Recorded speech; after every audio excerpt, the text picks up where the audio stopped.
Now, there is no one better positioned to be able to speak to this that has an enormous amount of responsibility and respect than Major General Sarah Zabel. Now, let me give you, I have never been in the presence of a Major General, so I am in awe, first of all.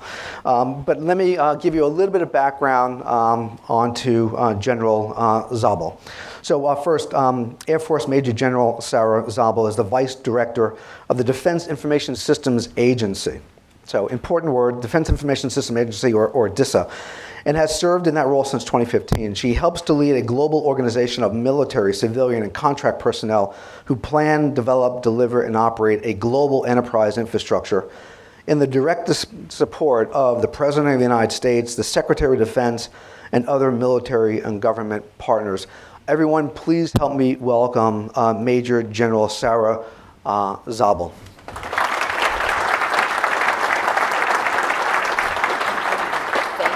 You're welcome. Thanks, Nick. I accept the slide flipper thing here. Great. All right. So what I wanted to do is start off for just a few minutes to tell you a little bit about DISA. I assume that not all of you are familiar with what we do, which is not surprising at all. Basically, DISA is the IT combat support agency.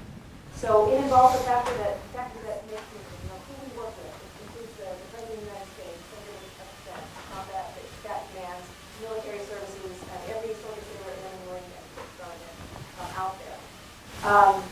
We've been around since as a defense communications agency since about the 60s. We acquired these computing centers in 1989 and became, the Defense Information Systems Agency, adding the communications, global communications with computers. But as an organization, this is what we do. I feel like I'm in front of the old TV. It's a SecDef are flying around the world, and they are connected in a communication sense. It's through services that we provide. Engineering and contracting support for the military department and other for military departments and other mission partners in order to get them access to services out in the community. Here we go. These are the people. So we run the White House Communications Agency, which is accompanying the President, the Vice President, First Lady as they move throughout the U.S. and abroad, and making sure that they have communication support everywhere that they go.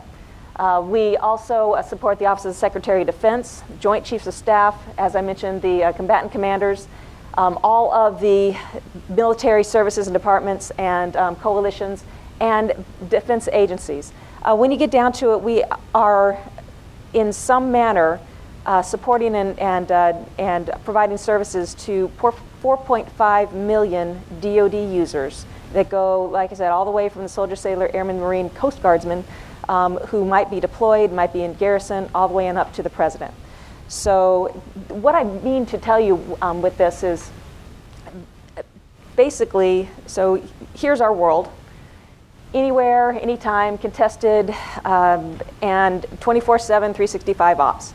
Now, the reason I want to go over all of this is because I think that there's a lot of ways in which we are similar to the interests and organizations that you represent. But there's probably some other ways where just in scale, we have some unique problems and unique opportunities. If you look at this is a day in the life of DISA. So on any particular day, what you're seeing here is that we are running an enterprise. Like I said, it's a global enterprise, 24/7, 365. We are running the DoD's intranet, which is connected to other parts of a Department of Defense information network where there's other components owned by the military services, and we are going to connect with them. And we are also providing their connections to the broad intranet. So we are providing all these services. Like I said, it's a $24 billion network with 11 core data centers, about 65 petabytes of information storage in those data centers, more than 1,000 enterprise applications, and some of those applications do reach the audience of 4.5 million users. A lot of statistics right now, but like I said, just want you to understand the kind of the scale and what we do. Of that, every day, on the average, there's going to be something like 10 million alarms, something going on. It's going to translate into 2,000 trouble tickets, 22,000 changes. Now, a lot of those changes, of course, are automated, but there's a lot of human interaction. And so perhaps it's not surprising that when you get down to at the end of the day, there's probably going to be 10 things, 10 emails in my box, or 10 times that someone has called me and my boss, the director, to say, something happened. We lost a circuit, and there was an aircraft that was collecting intelligence, surveillance, reconnaissance, over hostile territory, and it has turned around and gone home to base because it can't communicate anymore because we lost a circuit. So that's a critical event. It could be senior leaders trying to communicate, and they're not talking, and that's a critical event. So 10 of those a day. And I think at DISA, we're of the opinion that if those 10 events come from the 22,000 changes that come from the massive network, and we need a better way, we need a little less human interaction in what's going on so that we can make sure that if there were 10 critical events, wouldn't it be nice if on the average there was one per day or one per 10 days of that sort of stuff happening. In the middle column, you can look at command and control. So about 10,000 people who work for us, and that's military, civilian, contractors, around the world, keeping this massive network and the data centers running, keeping the enterprise applications running. We issue orders. We're a military organization, so we like to make sure things happen by issuing orders. And we also receive them, of course, from the organizations that are over us. On the average, we publish about 7 orders a day. Some major, change, a major muscle movement going on that requires an order, like whether it's prepare to make this major change or make it. And we usually get about 3 each day. On the other side, you see what goes on in a very highly contested battle space. So we are the Department of Defense. We are a target. We're a target of different nation states who actually want to have an effect on the United States of America. We're also a target of thrill seekers, someone who wants a little notoriety about, like, look, I hacked the Pentagon or whatever. I did this. So we offer protections. We do cybersecurity service provider protections for 102 different customers. On the average, you'll see about 800 million events per day. Now, of course, some of those are just a whole lot of those are completely innocuous, but it's somewhere that, something's being recorded in a log, something's happened, some sort of event. What it gets down to is we end up rejecting about 85% of the email that comes into the Department of Defense. We end up with about 14 phishing attacks a day. And when it comes to, if you look down at the bottom, tippers and countermeasures, basically about 25 different tippers each day about, okay, this IP address maps to a bad actor. You don't want them anywhere near your network. And 75 countermeasures where we're taking some action on the network. That's going to probably roll into one of those 22,000 changes on the network. So that's just an average every day. But the bottom line, what we're really trying to do is we're trying to support the warfighter from, again, the president down to the troops in the trenches. And it's usually, like I said, about 30 named operations going on. So a named operation is, like you remember, Operation Iraqi Freedom, Operation Enduring Freedom. We have Inherent Resolve whenever we're doing humanitarian aid or any sort of warfighting activity, or even sometimes major exercises. There will be some named operation where for us, that's the bottom line. That's what we're trying to make sure happens. Okay, so that's an image of our network. Now, what you can probably pick up from all this is, for one thing, the agency was established around an existing network, and then we inherited existing computing centers. Every one of the computing centers is a unique, a boutique operation. All of the customers within the computing centers are unique, and they get boutique and custom controls. Our network interfaces with networks. We are the transport layer and also important service provider, but we also have to interface with the networks that are owned and operated and independently managed and engineered and planned by military departments and other service partners. So there is so much, there's this huge scale of not only this operation going on at a global scale, but so much heterogeneity that we will never, someone talks about greenfield, we will never be a greenfield environment. We've just gone through, and we are in the middle of, a massive upgrade of a optical core and MPLS on top of that. And it is many years to plan it, fund it, make it happen, roll it out through the whole network. And I kind of have this image that by the time we are done with even that layer, so optical core and MPLS on top of that, 50-50 chance the vendors that sold us the equipment have gone out of business. 50-50 chance that the technology has changed and people say, oh, optical core, oh, that's so cute. Yeah, oh, good that you guys have done that. So as we roll out these, brand new technologies, which like I said, take years to plan, to fund, to engineer, to manage, as you reach towards the tail end of that, the world has changed. The world has just changed around you, and you got to do something new. Besides that, everything on top of that is, like I said, we inherited it. We have it now since in the years that we've had it. Of course, we have a chance to modernize, to build some things to our plans, and we keep moving forward with the business and mission-driven necessity of modernizing what we have. With a huge plant that's operating and serving a need as it goes, it's hard to move forward and to make substantive changes. But with budget reductions, everybody is motivated to do things smarter, do things in a more modern in fashion. So we do have the motivation there. It's just a matter of planning it, engineering it so you don't drop one ball, while you're picking up the other one, and funding it, and then actually making it happen is a pretty significant effort. We are, like I said, we are definitely motivated. So here we are today, definitely tied to physical devices. We've heard the words vendor lock-in. We suffer from that. We have way too many physical devices, and of course they all have their own unique. I don't have heartburn with the fact that the people who make these devices make them because they have something special to bring to the marketplace. They have their special sauce, and they're going to bring it to the marketplace, and they're going to make a profit based on that, and they're going to achieve some sort of market dominance if they have the good stuff. And they have it and nobody else does. And that's kind of how our marketplace works. I don't really have a problem with that.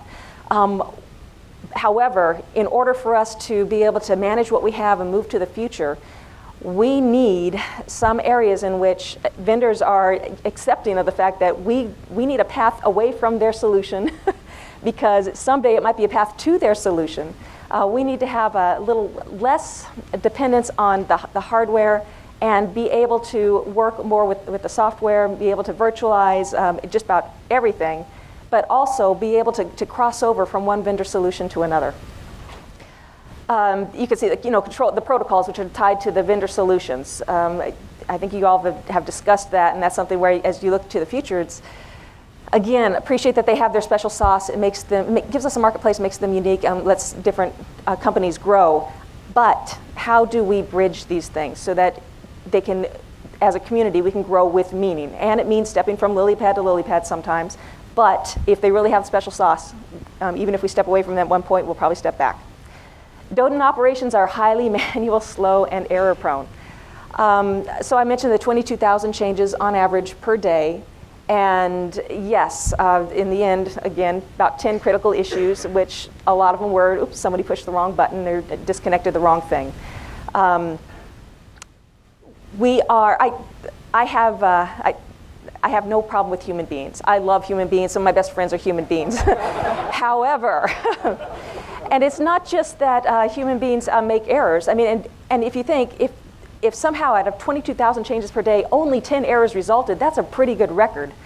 But especially in the government, I don't know if you all suffer from the same thing, but especially in the government, we have a great difficulty in making efficient use of human beings. So when someone comes to work and we pay them a fair wage for doing their job, that's a wonderful relationship, we're all very happy. We have a hard time getting there in the government. First of all, hiring government civilians, usually that's at least a 6-month process. And since you know it's going to take so long, you keep on hiring. You don't want to be caught short, so you keep on hiring. Hiring contractors, working a major contract takes up to a year. And you got to make sure you got everybody on board, and basically you're going to overhire in both areas just to make sure that you can, that you'll have somebody around, that you don't have this 6 months, oh, we need somebody, let's go take either the 6-month path or the 1-year path to get somebody on the job. So we tend to overhire in order to overcover the results, and then of course we have to recover our costs from our mission partners. So we turn around and we charge our mission partners for people who are not actually needed at this time, just because of the inefficiencies of the systems. So there's a lot of reasons why we would want to have more of automated capabilities, to have fewer people doing controlling more of the area. Service provisioning is mostly static, not dynamic. It has been borne on me since I got to DISA about how much of our problems today come from our business processes. Technology brings us so many new capabilities, so many great enabling capabilities every day, but our business processes are so stuck in the past. I just heard recently that whenever our mission partners, whenever a military department needs to buy something through DISA, whether buying it from us or through us to a commercial vendor, at some point in the transaction, the military interdepartmental purchase request, or a MIPR, it is on paper. It has to be on paper. There is no way for an electronic path all the way from order, I'm a military department ordering something, and you are delivering it. So that's something that DISA has to live with. It's processes that are stuck in the OSD comptroller. It's probably encapsulated in law somewhere. There's probably some NDAA somewhere that says, thou shalt print everything out on paper and have a human being carry it from this desk to that desk, and then you can scan it in and go ahead and be electronic again. But so service provisioning, somewhere a mission partner has a need.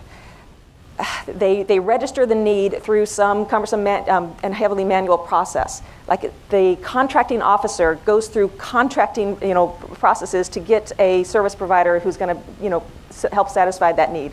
Very long, cumbersome manual process. And like I said, as the money flows, it flows electronically to a point, and then stop, print it out on paper, carry it over here, and then okay, now you can put in an electronic system again. So it is really disturbing sometimes that we have great technological opportunities out there, but our processes stand in the way of actually making use of them. Lack of end-to-end management and configuration. So I think that in some ways this is an aspect of the heterogeneity of our network and of our data centers, like I said, the boutique data centers, the inherited network, where we don't quite have, on an end-to-end basis, an ability to be at one part of the network and orchestrate something that's going to go all the way through. There's just too many places where it has to be bridged by some person, some special activity. IT support process is not linked to warfighter activities. Our warfighters, so like I said, we're operating 24/7, 365. We're supporting warfighters in the field, supporting the president, SecDef, et cetera, down to the troops in the field. We have found that the warfighters need a response, quickly on their time scale, not on ours. I just think for a second about like I said, the manual processes between somebody has a need and it's actually brought a capability brought to bear for them. It's too slow, but it also puts us in a position where supporting our warfighter needs also means that they need to have a certain degree of visibility and control into what we do. And when we are always bridging from electronic to manual to okay, here we're going to have a person go out and do something special and then give you the results, they don't have that visibility. They don't have that. It's not transparent to them. The warfighters, of course, they're the ones who are out there. We are a service agency. We exist so that they can get their mission done.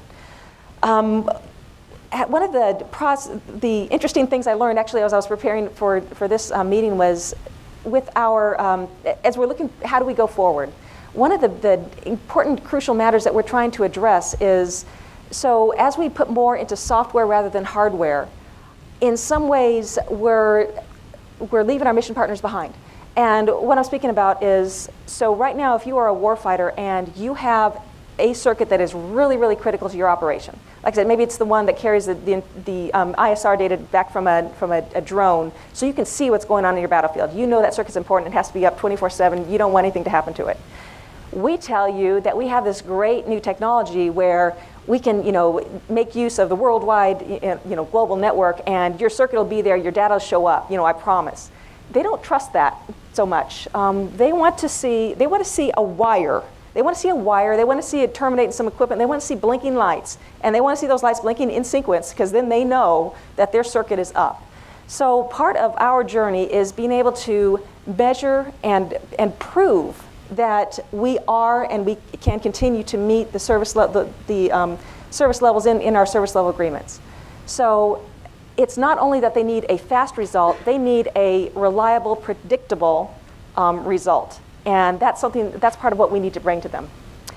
And in terms of cybersecurity, so one of my, usually when I'm hearing about open networking, I'm hearing about networking, storage, compute, those aspects, not so much about cybersecurity, but that's something that is, you saw from a previous chart, huge importance to DISA and to our mission partners.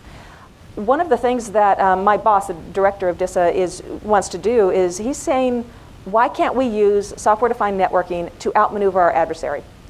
So, like I said, we are the target of nation-state actors, all the way down to some thrill-seeking hacker living in his mom's basement.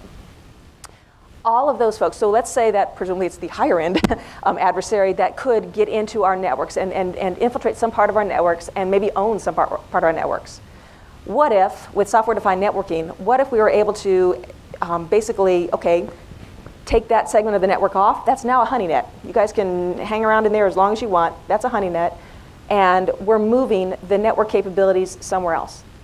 We're in new address space. We've moved the workload. We've moved the users. We are somewhere else while the adversary is in this place. Can we outmaneuver our adversary in cyberspace using software-defined networking? So that's something that's of great interest to us, and we are taking a close look at. So here we are today. This is from our CTO and their impression, their measurement of how well we're doing in automating and in virtualizing across everything that we do. And as you can see, you can see our inheritance here, where we did kind of grow up from the networks and the data centers of others, put them together. But we've been making a lot of progress actually in automating and in virtualizing the capabilities. We also have, if you notice down at the bottom, the different types of networks. So we do networking and bring these services at different security levels that they shall not meet. Of course, technologies, advances in encryptions, that gives us opportunities as we move forward in the future to have a virtual separation rather than physical wires separating these different networks. But this is part of the world where we come from. The DoDIN, Department of Defense Information Network, if that's our DoDIN today, this is a vision of the DoDIN tomorrow. So this is with basically anything that can be automated, anything that can be virtualized needs to be automated and virtualized. I think in most cases, technology does support this way forward. It's not always easy to make a business case for it. Sometimes even the virtualization technologies, it might be a little pricier than the specific hardware system independent solutions. And of course, if what we have in place works, you're probably not going to replace it until you come to a tech refresh cycle. So this is all, in my opinion, you guys might disagree, technically possible, but it takes time, it takes money to get here. And we would also argue that this is not enough. I'm convinced that it's possible to automate everything, virtualize everything, and still operate our business processes and operate daily exactly the same way as we do today, and fail to take into account the advantages that we could be getting by stepping up to this. So now I don't want to insult anybody. I just want to make sure we're on the same sheet of music here. When we're talking about software-defined networking, okay, that's kind of bounded. We're really looking at, okay, what about software-defined enterprise? So I mentioned we're in the process of putting in this new optical core MPLS structure. That's investment that's made. It's going into place. That's off limits. Nothing else is off limits. So from the rest of everywhere else on the stack, whether it's information assurance, networking, storage, compute, anything, any device, any capability, we're open to what if we do that in a software-defined manner, And further, what if we use that to fundamentally change how we do business? So what I said before is that we could automate everything and virtualize everything and still behave every day exactly as we do today. We would just have those 22,000 changes would be fully automated on a virtualized enterprise, which hopefully would be a little bit more reliable and have a few less errors. But what we really need to move to is a new scheme where we put the customer first, meeting the mission needs, having a fully orchestrated, globally interconnected and globally orchestrated enterprise that provides all of these capabilities, all of these functions. As we do that, it means having a different relationship with our customer. It means that we've got to give more control, more visibility, transparency, and control to our mission partner.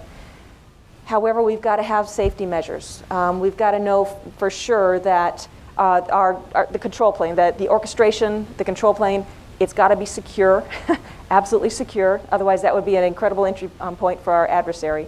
We've got to know that they can fully operate within the bounds and parameters that we've set that will let them get their service very promptly where they need it, when they need it, at the capacity they need it, take it down when they no longer need it. But it's got to work within bounds and parameters that we set to make sure that it fits with our bigger business relationship with the vendors in the outside world, but also with security and with the balance of being able to provide service to all of our different customers at the same time. We've got to make sure that we improve our processes, whether it's how do we deal with our customer in terms of getting them to so they can buy things effectively and we don't have to go to paper halfway. You see the piece of paper halfway in the middle there? No. But also, how do we do our accreditation process faster? Mr. Halverson, he's the Department of Defense Chief Information Officer. He is fed up with our accreditation process. He says, why are we even accrediting systems anymore? We should accredit processes. So he's standing up a group of interested people to look at, how do we do that? How do we move away from our current very slow, very manual, and not really terribly useful process of accreditation and step to something new?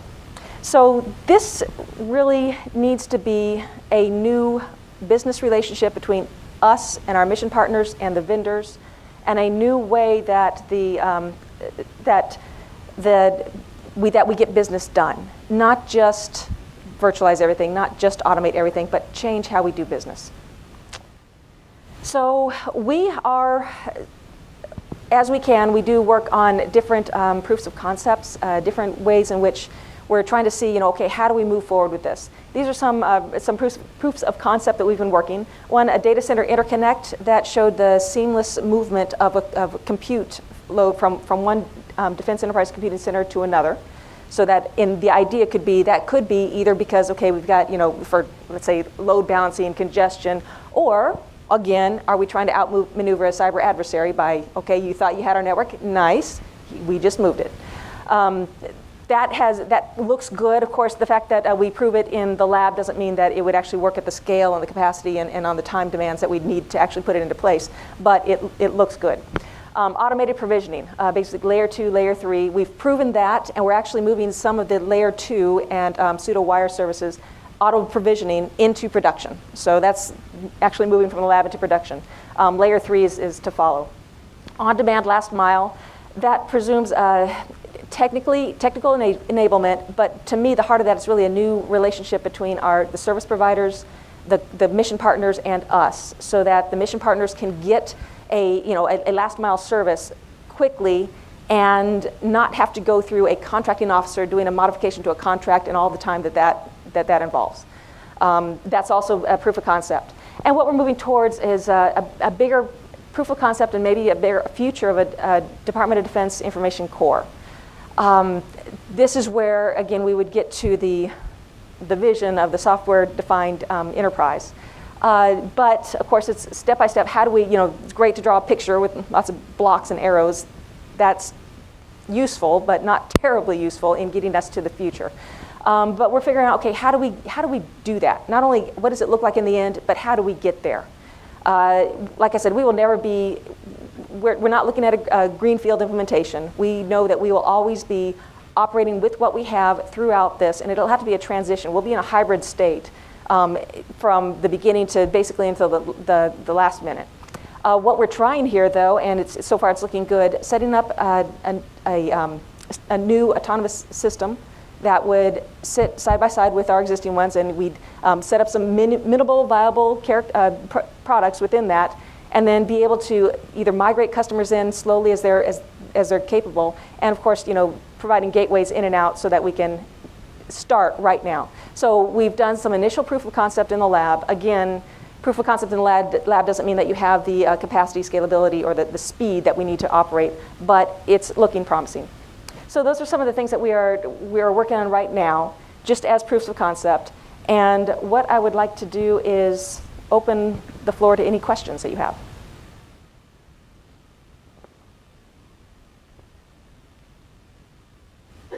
And I thought I left my audience stunned in silence. Not quite. Hi.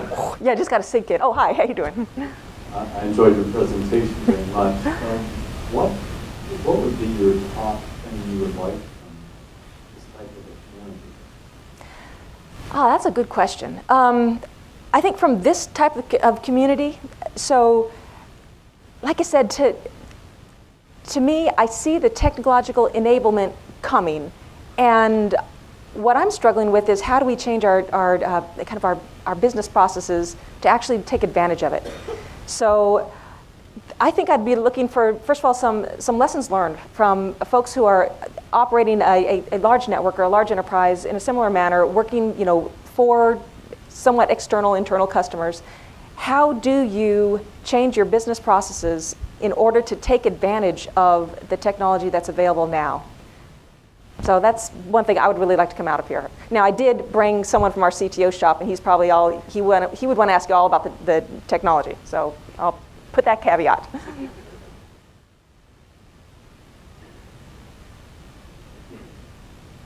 Hi, my question is, as you move forward through a software defined. Yeah.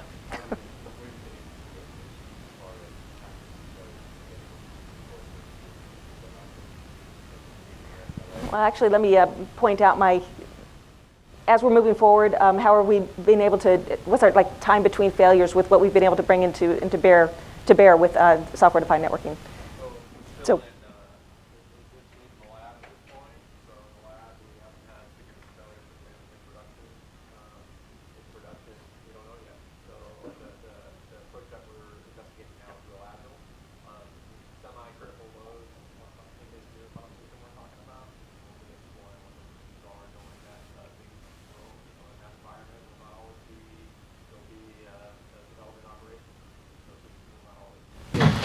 Perfect. But those are some risks we'll have to take in order to achieve the intent. Yeah, so I guess that's an aspect of still in the lab, not yet moved to production. The automated provisioning that we have moved to production, I don't have a report back for you on that and how that's going.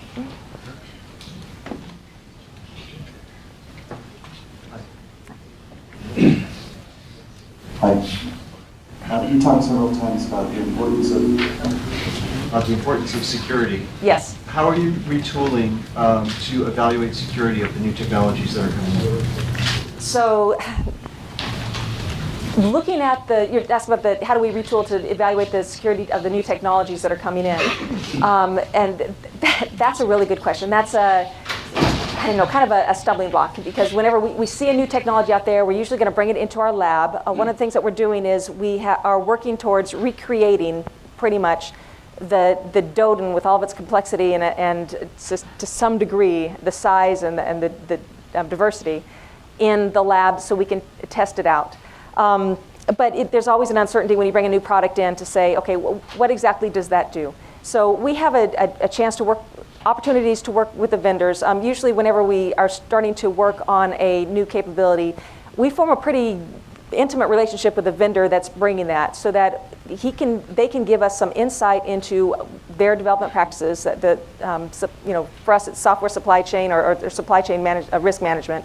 About where does it come from, what does it do, what's the provenance of this new capability that we want to bring in.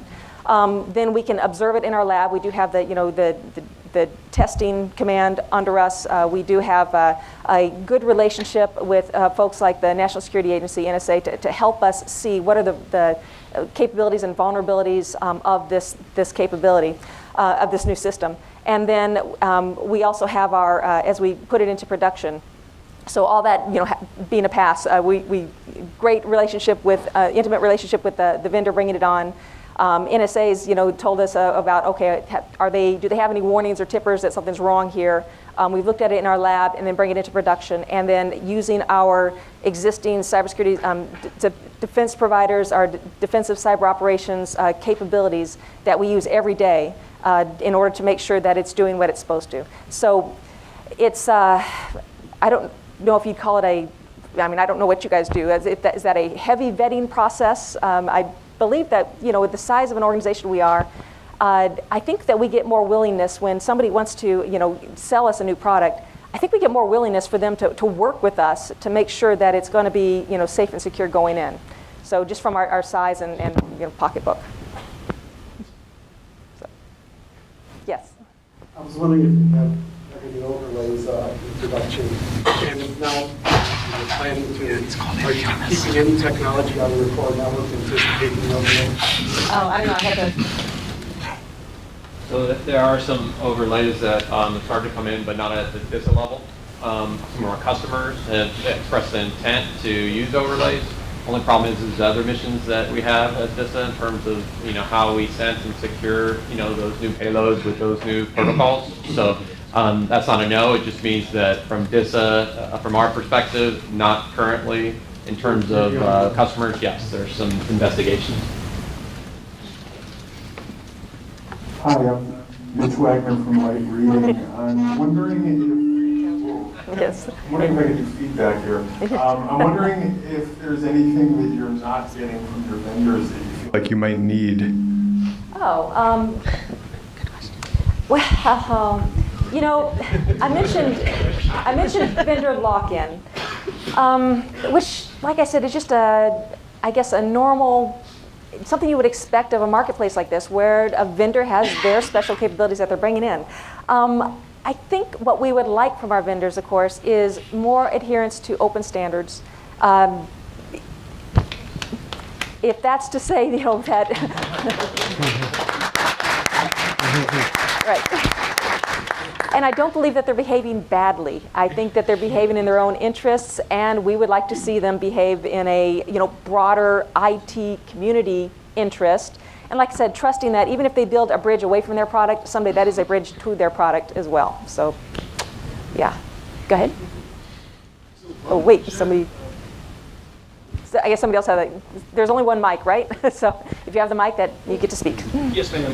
When you were referring to 22,000 alerts in a day, how are you handling automation with that? And is it including mitigation as well? So alerts was many more than 22,000. The 22,000 was changes per day. The alerts, I think it was about 10 million events per day. Yes, a whole lot of automation, and and of course an event could often very innocuous. I mean, most of those events are innocuous. You just don't know which ones are not. So you have to have a certain level of collecting the events and looking for the outliers. So we do have some automated processes that help our network defenders and our network operators just look and see, is there an outlier here, or is it just just the pulse of the network? So I don't know if that helps and answers your question. So there are some automated tools. We have, in fact, when we did an inventory, we found that we have, I mentioned heterogeneous network, a whole lot of different network operations tools existing in different parts of the network and in the computing infrastructure. So one of our major efforts right now is to get our arms around all of the network operations tools and find the core set, make sure that the information that they produce actually feed in a meaningful manner to an operator, not just, okay, you got 10,000 screens, and if you're a fly, you can understand them, but not a human being. And in a way that we can respond to them, but also have consistency across the entire domain. That's one area in which we have a lot of tools, but having a lot of tools does not necessarily get you to the best result. So we are working on that to make that, to rationalize down the tool set and to make it something that the operators can see and respond to. So there you go. So some of the trends we're seeing is that quite a number of industry players, especially those that operate at large scale, are taking, certain types of open hardware, looking at a number of open standards, and almost kind of building their own when the industry doesn't give them what they're looking for. Considering that you guys have some unique scale requirements, unique protocol requirements like mobility, being able to quickly move, are you guys kind of looking at some of the open hardware, open standards, and seeing if you can take the Facebook and the Google route and maybe do something of your own, and possibly even without using the 10-year process of how long it takes Boeing to build something? With the Facebook and Google process, are you talking about really having a huge amount of just commodity hardware where the intelligence? Possibly commodity hardware, trying to roll out your own protocols that specifically meet your requirements, looking at open standards that are specific to what you guys are looking to do. We'd prefer not to have our own standards. We'd prefer to be able to just take the best of what the marketplace has to offer, because maintaining your own standards, of course, that takes a lot of work, and then you got to make sure that the implementations actually meet the standards. So we don't want to do that. There's one area in which we're kind of running into a problem, and that's where with the sheer volume of our networking. So I mentioned that we are the connection for the DoD to the internet. We have internet access points where we bridge from within the Department of Defense Information Networks out to the regular internet. So we've been upgrading the capacity. So 10 gigs, 100 gigs, whatever, just pile them on. Finding that, I guess, as network speeds increased, the computing and processing speeds for network intelligent activities hasn't really increased at the same pace. In fact, someone pointed out to me recently that TCP/IP was, when TCP/IP was invented, having a T1, 1.544 megabits per second. I mean, that was just a rocket. Just wow, 1.544. Now we're talking 100 gigabits. And so what the problem that we're seeing is that, so there's, I guess, maybe a limited number of folks who are operating an enterprise where they're pushing that upper limit. Facebook, Google, those folks. And what I'm hearing from my folks is, so we're asking, how do they do it? So we're having trouble with our load balancers. We're having trouble, we're losing packets when we get to the very edges of those capabilities. And one of the answers I got back was, well, some of them use their own protocols. Don't want to do that. We want to be open market. We want to have the market develop great goodness and knowledge, and we want to take it. So go ahead. So let me restate the last question. Would you take open hardware and open source software and IETF-based protocols and build something of your own? So it's just putting everything together, but you're really not inventing technology that won't interoperate with anybody else. Only you guys would have a need for, while most of the industry may not. Frankly, I don't know if we would. I don't know if we were going to do something like that, someone would be coming up to us, someone from our staff saying, here, I get this great idea, we can solve this problem here, we want to try this. I don't know. Okay, I think I can take one more question if there's any more.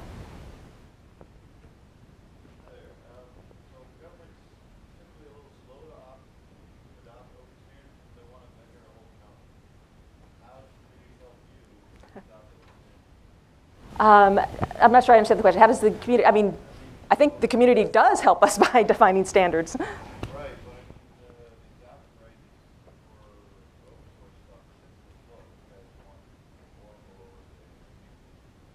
Yeah.